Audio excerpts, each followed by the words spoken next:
സ്വാഗതം out of ഫോക്കസിലേക്ക്.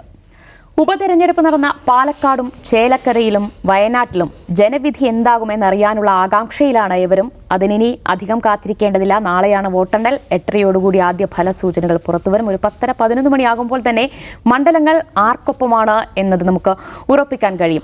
എന്തായാലും ഏവരും ഉറ്റുനോക്കുന്നത്, ആകാംക്ഷയോടുകൂടി ഉറ്റുനോക്കുന്നത് പാലക്കാട് തന്നെയാണ്. പാലക്കാട് ആർക്കൊപ്പമായിരിക്കും എന്നാണ് അറിയേണ്ടത്. രാഹുലിനൊപ്പമായിരിക്കുമോ, സരിനൊപ്പമായിരിക്കുമോ, അതോ കൃഷ്ണകുമാർ മണ്ഡലം പിടിച്ചെടുക്കുമോ എന്ന തരത്തിലുള്ള ചർച്ചകളൊക്കെ ഇങ്ങനെ നടക്കുകയാണ്. എന്തായാലും 3 മുന്നണികളും വലിയ ആത്മവിശ്വാസത്തിൽ തന്നെയാണ്. ജയിക്കും എന്ന ആത്മവിശ്വാസം 3 മുന്നണികളും സ്ഥാനാർത്ഥികളും പ്രകടിപ്പിക്കുകയും ചെയ്യുന്നുണ്ട്. ശക്തമായ ത്രികോണ മത്സരം നടന്ന മണ്ഡലം കൂടിയാണ് പാലക്കാട്. അതോടൊപ്പം തന്നെ തുടക്കം മുതൽ ഒടുക്കം വരെ വിവാദങ്ങളുടെ വലിയൊരു ഒഴുക്ക് തന്നെയായിരുന്നു പാലക്കാട് നമ്മൾ കണ്ടത്. ഇനി ചേലക്കരയിലേക്ക് വന്നു കഴിഞ്ഞാൽ, ചേലക്കര നിലനിർത്തുക എന്നത് LDFനെ സംബന്ധിച്ച് വലിയ അഭിമാന പോരാട്ടം കൂടിയാണ്. അപ്പോൾ ചേലക്കര UDFനൊപ്പം പോയാൽ അത് സർക്കാരിന് വലിയ പ്രതിസന്ധി ഉണ്ടാക്കുമെന്നത് ഉറപ്പ് തന്നെയാണ്. വയനാട്ടിലേക്ക് പോയാൽ UDFന് വലിയ ആശങ്കകളൊന്നുമില്ല. പക്ഷേ എങ്കിലും പ്രിയങ്ക ഗാന്ധിക്ക് ഉണ്ടാകാൻ പോകുന്ന ഭൂരിപക്ഷം സംബന്ധിച്ചുള്ള ചർച്ചകളാണ് വയനാട്ടിൽ നടക്കുന്നത്. ഉപതെരഞ്ഞെടുപ്പ് ഫലം എന്തൊക്കെയായാലും, മണ്ഡലങ്ങൾ ആർക്കൊപ്പം ആയാലും, കേരള രാഷ്ട്രീയത്തിൽ വരും ദിവസങ്ങളിൽ തുടർചലനം ഉണ്ടാക്കാൻ പോകുന്ന വിധി തന്നെയായിരിക്കും വരാൻ പോകുന്നത്. നമുക്ക് നോക്കാം എന്തൊക്കെയാണ് സാധ്യതകളെന്ന്. പ്രമോദ് സാറിന്റെ കണക്കുകൂട്ടൽ എങ്ങനെയാണ്? 3 മണ്ഡലങ്ങൾ ആർക്കൊപ്പമായിരിക്കും? ആർക്കൊപ്പമായിരിക്കുമെന്ന് പറയാൻ സാധിച്ചാൽ പിന്നെ നാളത്തേക്ക് നമുക്കൊരു വോട്ടെണ്ണലിന്റെ ആകാംക്ഷയും കൗതുകവും ഒന്നും ഉണ്ടാവില്ലല്ലോ. അതൊഴികെ പറയാൻ പറ്റുന്ന കാര്യങ്ങൾ നമ്മൾ പറയാം. ഇപ്പോൾ ദിവ്യ പറഞ്ഞു, ഈ 3 തിരഞ്ഞെടുപ്പ് ഫലങ്ങളും ഉപതെരഞ്ഞെടുപ്പ് ഫലങ്ങളും എങ്ങനെ വന്നാലും അത് വലിയ രാഷ്ട്രീയ അടിയൊഴുക്കുകൾക്ക് കാരണമാകും. എനിക്ക് അതിനോട് തന്നെ കുറച്ചൊരു അഭിപ്രായ വ്യത്യാസമുണ്ട്. കാരണം എന്നെ സംബന്ധിച്ചിടത്തോളം ഞാൻ വിചാരിക്കുന്നത്, ഇപ്പോൾ നിലവിലുള്ള 2ാം പിണറായി സർക്കാർ എന്ന് പറയുന്നത് ഏത് വിധേനയും ഒരുപാട് ആൻറ്റി ഇൻകംബൻസി പിന്നെ ഫീലിംഗ് ജനങ്ങളിൽ നിന്ന് നേരിടുന്നുണ്ട്. നല്ല തോതിൽ അത് അവർ നേരിടുന്നത് സമയമാണ്. അതെ, അത് എല്ലാവർക്കും അറിയാം. അങ്ങനെ ഒരു അവസ്ഥ നിലവിലുണ്ട് എന്നുള്ളത്. പക്ഷേ അത് അതേപടി ഇപ്പോൾ ഈ നടക്കുന്ന ഉപതെരഞ്ഞെടുപ്പുകളിൽ പ്രതിഫലിക്കണമെന്നില്ല എന്നാണ് ഞാൻ വിചാരിക്കുന്നത്. അത് അങ്ങനെ കരുതുക എന്ന് പറയുന്നത് രാഷ്ട്രീയത്തെ നിങ്ങൾ എന്താ പറയുക, 1-1-2 എന്ന നിലയിൽ മാത്രം സമീപിച്ചാൽ ഉണ്ടാകാവുന്ന ഒരു പ്രശ്നമുണ്ട്. കാരണം ചേലക്കരയിലാണല്ലോ നമ്മളിപ്പോൾ അത് കാണുന്നത്. ഈ പറഞ്ഞ പിന്നെ ഭരണവിരുദ്ധ വികാരം പെട്ടെന്ന് പ്രതിഫലിച്ചു. കാരണം അവർ കൈവശം വെച്ചിരിക്കുന്ന ഒരു സീറ്റാണ് അത്. ചേലക്കരയിൽ UDF ജയിച്ചാൽ ഭരണവിരുദ്ധ വികാരം ശക്തമാണെന്നും അവിടെ LDF ജയിച്ചാൽ അങ്ങനെയൊന്നും ഇല്ല, ഭരണവിരുദ്ധ വികാരം എന്നൊന്നും കേരളത്തിലേ ഇല്ല എന്നും കണക്കുകൂട്ടുന്നതിലൊരു അബദ്ധമില്ലേ? സത്യത്തിൽ അതുണ്ട് എന്ന് ഇന്നിപ്പോൾ കേരളത്തിൽ എല്ലാവർക്കും അറിയാം. പക്ഷേ ചേലക്കരയിൽ ചിലപ്പോൾ LDF ജയിച്ചെന്നിരിക്കും. പക്ഷേ അത് ഒരു എന്താ പറയുക, നമ്മൾ ലാർജർ ലെവലിൽ അല്ലെങ്കിൽ ഒരു മാക്രോ ലെവലിൽ പൊളിറ്റിക്സ് കൈകാര്യം ചെയ്യുന്ന പരിശോധിക്കുന്ന ആളുകളെ സംബന്ധിച്ചിടത്തോളം അപ്പോൾ അതിന് ഉത്തരം കണ്ടെത്തേണ്ടത് ആവശ്യവുമാണ്. ചേലക്കരയിലെ ജനങ്ങൾ മാത്രം എന്തുകൊണ്ട് അങ്ങനെ ചിന്തിക്കുന്നില്ല എന്നുള്ളത് ഒരു ചോദ്യം വരും.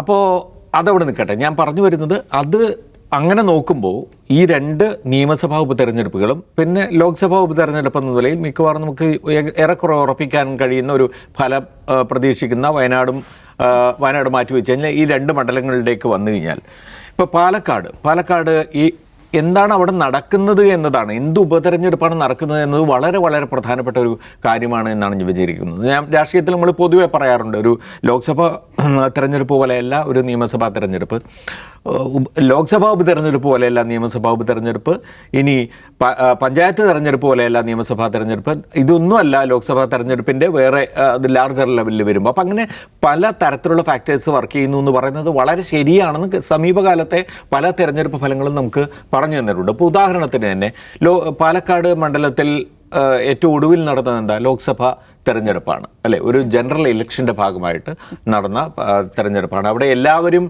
കേരളത്തിലെമ്പാടും നോക്കുന്ന ഈ 20 മണ്ഡലങ്ങളിൽ പോലെ തന്നെ എല്ലാവരും പാലക്കാടും കണ്ടിട്ടുള്ളൂ. കാരണം ശക്തമായ മത്സരമാണെന്ന് എല്ലാവർക്കും അറിയാം. അതുപോലെ തന്നെയാണ് അതിനെയും കണ്ടിട്ടുള്ളത്. എല്ലാ രാഷ്ട്രീയ നേതാക്കളും അവിടെ തന്നെ തമ്പടിച്ച ഒരു പ്രചാരണത്തിനൊന്നും സാധ്യമായിട്ടുള്ള ഒരു സമയമല്ല.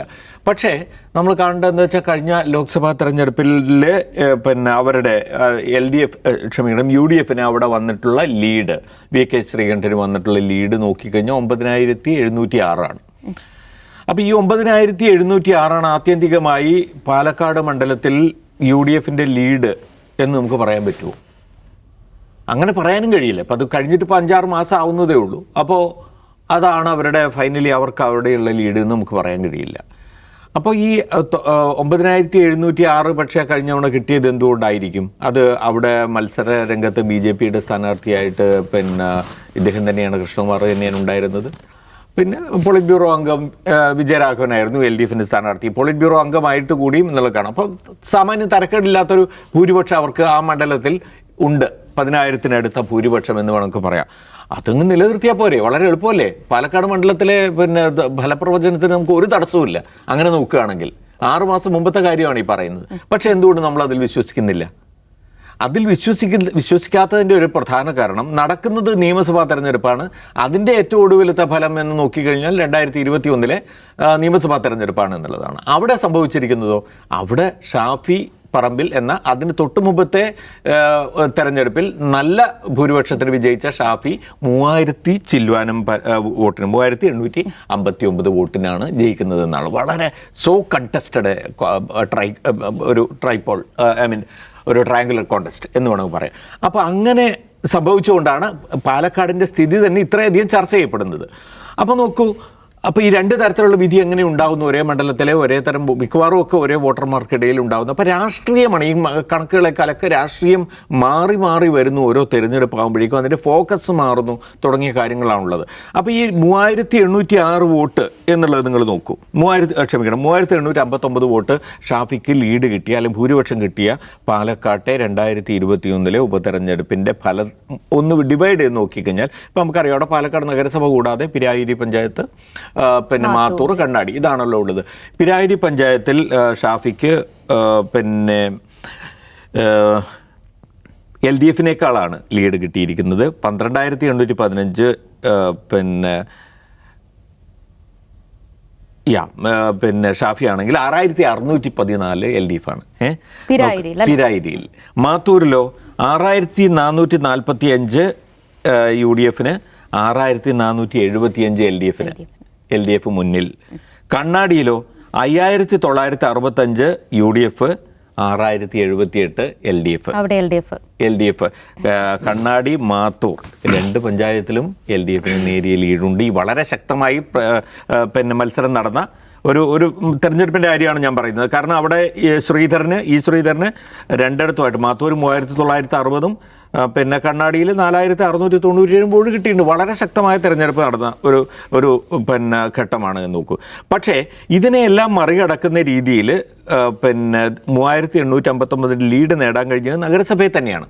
നഗരസഭയും പിരായിരിയും കൂടിയാണ് ആ ലീഡ് നേടാൻ. BJPക്ക് മേലുള്ള ലീഡ് എന്ന് പറയുന്നത് നഗരസഭയിൽ തന്നെയായിരുന്നു. അതെത്രയായിരുന്നു? 27,905 പിന്നെ LDFിനുണ്ടായിരുന്നത്. BJPക്ക് 34,140. അപ്പോൾ ഈ BJPക്ക് ഏറ്റവും വലിയ അവരുടെ ശക്തി കാണിക്കാൻ കഴിഞ്ഞ തിരഞ്ഞെടുപ്പും ആ പ്രദേശവും അതാണെന്ന് ഞാൻ പറയാം. ഒന്ന് തെരഞ്ഞെടുപ്പ്, അത് നിയമസഭാ തെരഞ്ഞെടുപ്പാണ്. 2 പിന്നെ നഗരസഭയാണ് എന്നുള്ളതാണ്. അപ്പോൾ അത് രണ്ടും കണക്കിലെടുക്കുമ്പോൾ നഗരസഭയിൽ നിന്ന് കിട്ടുന്ന മികച്ച വോട്ട് കൊണ്ട് മാത്രമേ BJPക്ക് അവിടെ ഒരു മത്സരം കാഴ്ചവെക്കാൻ കഴിയുള്ളൂ. ഇല്ലെങ്കിൽ അത് UDF LDF മത്സരമാണ്. അപ്പം നഗരസഭ എടുത്തു നോക്കിക്കഴിഞ്ഞാലോ, ലോക്സഭാ തെരഞ്ഞെടുപ്പുകളിൽ നമ്മൾ കണ്ടതെന്താണ് എന്ന് വെച്ച് കഴിഞ്ഞാൽ 2019 407 വോട്ടിൻ്റെയും 2019 500 വോട്ടിൻ്റെയും 2024 497 വോട്ടിൻ്റെയും ലീഡാണ് ആകെ BJPക്ക് ഉണ്ടായിരുന്നത്. അപ്പോൾ ഇതെങ്ങനെയും മാറാം. നമ്മൾ ഈ കണ്ട ഇത്രയും വലിയ ലീഡ് ഒരു നിയമസഭാ തെരഞ്ഞെടുപ്പിൽ ഉള്ളതുപോലെ തന്നെ ഒരു ലോക്സഭാ തെരഞ്ഞെടുപ്പിൽ വളരെ ചെറിയ ലീഡിലേക്ക് ഒരു BJP താഴ്ന്നേക്ക് പോകാം. ഇനിയൊരു തദ്ദേശ ഭരണ തെരഞ്ഞെടുപ്പാണെങ്കിലോ ഇതിനെല്ലാം അട്ടിമറിക്കുന്ന രീതിയിൽ 13-ൽ 10 പിന്നെ കൗൺസിലർമാരും അവരുടേതായി മാറാം. ഇങ്ങനെയെല്ലാം സംഭവിക്കുന്നൊരവസ്ഥ പാലക്കാടിനെ സംബന്ധിച്ചിടത്തോളം ഉണ്ട്. അതുകൊണ്ട് പൊളിറ്റിക്സ് ആണ് ഏറ്റവും പ്രധാനപ്പെട്ട. ആ പൊളിറ്റിക്സിൽ പ്ലേ ചെയ്യപ്പെട്ട ഘടകങ്ങൾ വെച്ച് നോക്കിക്കഴിഞ്ഞാൽ UDFന് അവർക്ക് അവരുടെ അടിത്തറ നിലനിർത്താവുന്ന തരത്തിലുള്ള ഒരു വിജയത്തിനുള്ള സാധ്യത അവർ നിലനിർത്തിയിട്ടുണ്ട് എന്നാണ് എനിക്ക് മനസ്സിലാക്കുന്നത്. BJPക്ക് ഒരു വിജയ സാധ്യത ഞാൻ കാണുന്നില്ല. നാളെ ഇത് എന്തായി മാറിയാലും എനിക്ക് ഒന്നും പറയാൻ കഴിയില്ല. പക്ഷെ ഞാൻ ഭയക്കുന്നില്ല. ഞാനിതിപ്പോൾ അങ്ങനെ ഒരു കണക്കുകൂട്ടലിലാണ് ഞാൻ നിൽക്കുന്നത്. പക്ഷേ അതേസമയം തന്നെ LDF മികച്ച ഒരു പോരാട്ടം കാഴ്ചവെച്ചിട്ടുണ്ട്. ഒരു പക്ഷേ LDF 2ാം സ്ഥാനത്തെത്തുകയും BJP 3ാം സ്ഥാനത്ത് പോവുകയും ചെയ്താലും ഞാൻ അത്ഭുതം കാണുന്നില്ല എന്ന് വരെ പറഞ്ഞു വെക്കുകയാണ്. ചേലക്കരയും വയനാടും പിന്നെ എൻ്റെ ഇത്രയധികം ഡീറ്റെയിൽഡ് ആയിട്ട് ഞാൻ പോകുന്നില്ല. ശരി, പ്രമോദ് സർ കുറച്ച് കഴിഞ്ഞ തിരഞ്ഞെടുപ്പുകളിലെ വോട്ടിന്റെ കണക്കുകളൊക്കെ വെച്ച് കുറെ കാര്യങ്ങൾ പറയുന്നുണ്ട്. ദാവൂദ് സാറിന് തോന്നുന്നു ഈ കണക്കുകൾക്കും ഒക്കെ അപ്പുറത്തൊരു ട്വിസ്റ്റ് നാളെ സംഭവിക്കാൻ പോകുന്നുണ്ടോ, ചേലക്കരയിലും ഒപ്പം പാലക്കാടും? ഓക്കെ, വയനാടിൻ്റെ കാര്യം വേണ്ട, മാറ്റി നിർത്താം. പാലക്കാട്, ചേലക്കര, ഇത് പാലക്കാട് ഇതുവരെയുള്ള അവിടെയുള്ള നമ്മുടെ റിപ്പോർട്ടർമാരിന് കിട്ടിയ ഫീഡ്ബാക്ക്, പല നേതാക്കന്മാരുമായിട്ട് സംസാരിച്ചതിൽ നിന്നുള്ള ഒരിത് ഏറ്റവും ഒടുവിൽ കഴിഞ്ഞ ദിവസം ഗോവിന്ദ മാഷയുടെ സംസാരത്തിൽ നിന്ന് മനസ്സിലായത് ഈ CPM-ൻ്റെ സൈബർ ഹാൻഡിലുകൾ ഇപ്പോൾ വന്നുകൊണ്ടിരിക്കുന്ന വിശകലനങ്ങൾ, തെരഞ്ഞെടുപ്പ് റിസൾട്ട് അനന്തരം വരാനിരിക്കുന്ന വിശകലനങ്ങളുടെ പ്രോട്ടോടൈപ്സ് ഇപ്പോൾ വന്നു തുടങ്ങിയിട്ടുണ്ട്. അതെല്ലാം കാണിക്കുന്നത് UDF തന്നെ വിജയിക്കും, രാഹുൽ മാങ്കൂട്ടത്തിൽ വിജയിക്കും, ഷാഫിക്ക് ലഭിച്ചതിനേക്കാൾ കൂടിയ ഭൂരിപക്ഷം കിട്ടും എന്നാണ് ഈ സംഗതി, ഈ എലമെൻറ്റുകളെല്ലാം വെച്ചിട്ടുള്ള ഒരു 3800 അതിനേക്കാൾ മേലെ എന്തായാലും ഉള്ള ഒരു ഭൂരിപക്ഷം രാഹുൽ നേടും എന്നാണ് ഈ വക സംഗതികൾ വെച്ച് നോക്കുമ്പോൾ മനസ്സിലാവും. അങ്ങനെ പറയുന്നൊക്കെ ഉണ്ട്. അത്രത്തോളം കോൺഫിഡൻസിന് ടാക്സ് എടുക്കണ്ടല്ലോ. അപ്പോൾ പിന്നെ ഉള്ളതെന്ന് വെച്ചാൽ BJP നമ്മൾ കാണേണ്ട കാര്യം, BJP 2ാം സ്ഥാനത്ത്, CPM 3ാം സ്ഥാനത്തായിരുന്നു അവിടെ ഇതുവരെ ഉണ്ടായിരുന്നത്. പക്ഷേ ഇലക്ഷൻ പ്രചാരണം എങ്ങനെയാണ്? ഇലക്ഷൻ പ്രചാരണത്തിൽ UDF LDF മത്സരമായിട്ടാണല്ലോ മൊത്തത്തിൽ പുറത്തേക്ക് വന്നിട്ടുള്ളത്. എല്ലാ ദിവസവും UDF LDF തമ്മിലുള്ള വാഗ്വാദങ്ങൾ ഇതൊക്കെ ആയിട്ട് ഒരു UDF LDF മത്സരമാണ് ഇത് എന്ന പ്രതീതി ഉണ്ടാക്കുന്നതിൽ അത് CPM-ൻ്റെ തന്ത്രപരമായ നീക്കങ്ങളാണ് അതിൽ വിജയിച്ചത്. കാരണം ഞങ്ങൾ ഒരു 3ാം സ്ഥാനത്ത് നിൽക്കുന്ന ഒരു പാർട്ടിയല്ല, ഞങ്ങളിവിടുത്തെ പ്രധാനപ്പെട്ട പ്ലെയറാണ്, ഞങ്ങളും UDF തമ്മിലാണ്. ആ ഒരു പ്രതീതി സൃഷ്ടിക്കാൻ CPM ബോധപൂർവം ശ്രമിച്ചാണ്. അതിൻ്റെ കാരണം എന്ന് വെച്ചിട്ടുണ്ടെങ്കിൽ പ്രത്യേകിച്ച് ന്യൂനപക്ഷ വോട്ടുകളിൽ ആകർഷിക്കുക എന്നുള്ളതാണ്. കാരണം അവിടെ ഉണ്ടാകുന്ന ഒരു വോട്ടിംഗ് പാറ്റേൺ അല്ലെങ്കിൽ ഒരു വോട്ടിംഗ് ബിഹേവിയർ എന്തായിരിക്കും എന്ന് ചോദിച്ചാൽ, പ്രത്യേകിച്ച് ന്യൂനപക്ഷ സമൂഹങ്ങൾക്കിടയിൽ ഉണ്ടാകുന്നത് ആരാണ് BJP-യെ തോൽപ്പിക്കാൻ മോസ്റ്റ് വിന്നബിൾ എന്നുള്ളത് നോക്കിയിട്ട് മോസ്റ്റ് വിന്നബിളായ ആൾക്ക് വോട്ട് ചെയ്യുക എന്നുള്ളതാണ് ഒരു പ്രിഫറൻസ് കൊടുക്കുക.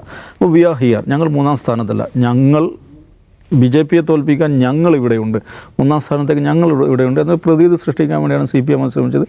ആ പ്രതീതി സൃഷ്ടിക്കുന്നതിൽ അവർ വിജയിച്ചിട്ടുണ്ട്. പക്ഷേ അതിൻ്റെ പ്രശ്നം എന്ന് വെച്ചിട്ടുണ്ടെങ്കിൽ അതേ സമയം നോക്കണം, BJP ആ നിലക്ക് ഈ വാഗ്വാദങ്ങളുടെ ഒന്നും ചിത്രത്തിലുണ്ടായിരുന്നില്ല. അത് ശ്രദ്ധിച്ചില്ലേ? അത് അവരുടെ വേറൊരു ലൈനായിരുന്നു.